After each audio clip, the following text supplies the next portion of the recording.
Grimper, creuser, nager, ils savent tout faire.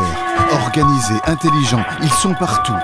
Ils font partie de nos fantasmes, de nos cauchemars. Les rats, les souris, depuis une dizaine d'années, ces petits moustachus seraient de plus en plus nombreux à Paris et en banlieue.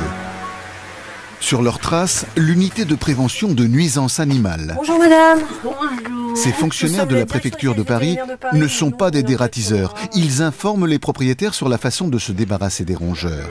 Comme chaque printemps, l'histoire se répète. Les températures plus douces attirent les rats en surface. Mais ils sont gros, hein. Ils sont... Oui, non, mais justement, ça ne les empêche pas de... Ah, mais c'est très intelligent, hein. J'ai essayé tous les pièges, mais c'est une intelligence remarquable. Donc ce qu'il faut vraiment ici, ça sera bien boucher le trou que l'on peut voir là, vous voyez, pour éviter qu'il puisse remonter. De prescription à suivre. Les policiers rappellent aussi au propriétaire qu'il a un mois pour dératiser. S'il ne le fait pas, il risque une amende de 450 € maximum. Il serait 6 millions à crapahuter dans Paris. Une prolifération inquiétante et des problèmes d'hygiène à la clé. Les pouvoirs publics redoutent l'apparition de la leptospirose, dite maladie du rat, une infection transmise par l'urine des rongeurs. Ça peut être dangereux, donc on peut avoir des atteintes hépatiques, rénales qui sont graves, qui peuvent entraîner la mort. Mais il faut savoir qu'en France métropolitaine, par exemple, il y a très peu de cas, et très peu de cas mortels par définition.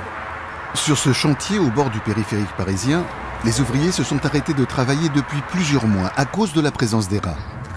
Thierry Chambon est dératiseur. Tout ça, ce sont des terriers qui sont bien habités. Il commence toujours par une première inspection. Ce chantier, il le connaît, il est déjà venu l'an dernier. Il faut dire aux gens, dire aux clients dans une situation comme celle-là qu'on va essayer de tendre vers zéro. Mais de dire qu'on va faire 0 rat me paraît un petit peu présomptueux.